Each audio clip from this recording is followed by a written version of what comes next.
Welcome to my channel. ఈరోజు మన recipe వచ్చేసండి క్యారమిల్ ఫుడ్డింగ్ అనేది ప్రిపేర్ చేసుకుందామండి. ఇది మనకి బయట కొంటే టేస్ట్ ఎలాగా వస్తుందో క్రీమీగా టేస్ట్ అనేది చాలా బాగుంటుందండి. కేవలం మనం ఒక 3 వస్తువులతోటే ఇలా సింపుల్‌గా ఇంట్లోనే ఇలా క్యారమిల్ ఫుడ్డింగ్ అనేది ప్రిపేర్ చేసుకోవచ్చండి. చాలా బాగుంటుంది. తప్పక ట్రై చేయండి. మనం ఫుడ్డింగ్ ప్రిపేర్ చేసుకోవడానికి ముందుగా ఇలా ఒక స్టవ్ పైన ఒక పాన్ పెట్టి దాంట్లో ఒక 4 టేబుల్ స్పూన్ల షుగర్ అనేది యాడ్ చేసుకున్నానండి.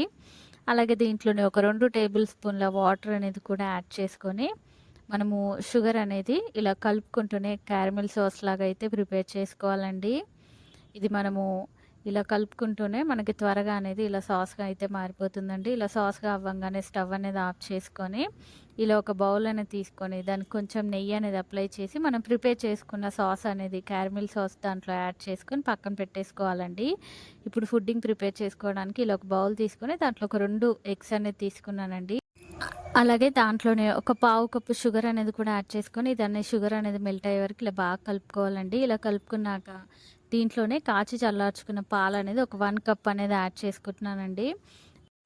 ఇలా యాడ్ చేసుకున్నాక బాగా కలుపుకోవాలండి. ఇలా కలుపుకున్నాక ఇందాక ప్రిపేర్ చేసుకున్న బౌల్లోనే ఇప్పుడు మనము మిక్స్ చేసి పెట్టుకున్న మిశ్రమం మొత్తం యాడ్ చేసుకొని, ఈలోగా అయితే నేను స్టవ్ పైన ఇలా ఒక కడాయి పెట్టేసుకొని వాటర్ అనేది మరిగించుకున్నానండి.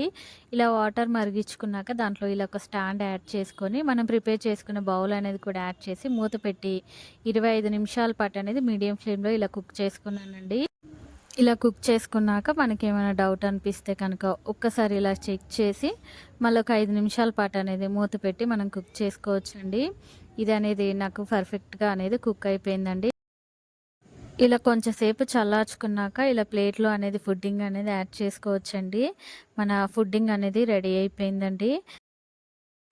ఎంతో టేస్టీగా, సింపుల్‌గా ఇలా అన్నీ ఇంట్లో ఉండే వాటితో మన సింపుల్ క్యారమెల్ ఫుడ్డింగ్ అనేది రెడీ అయిపోయిందండి. ఇది మనకి బయట కొన్నట్టే టేస్ట్ అనేది చాలా బాగుంటుందండి. సింపుల్‌గా కూడా మనం ఇంట్లో ప్రిపేర్ చేసుకోవచ్చండి. టేస్ట్ కూడా క్రీమీగా చాలా బాగుంటుందండి. తప్పకుండా మీరు కూడా ఈ tasty and creamy caramel pudding అనేది ట్రై చేసి ఎలా వచ్చిందో నాకు కామెంట్ సెక్షన్‌లో కామెంట్స్ చేయండి.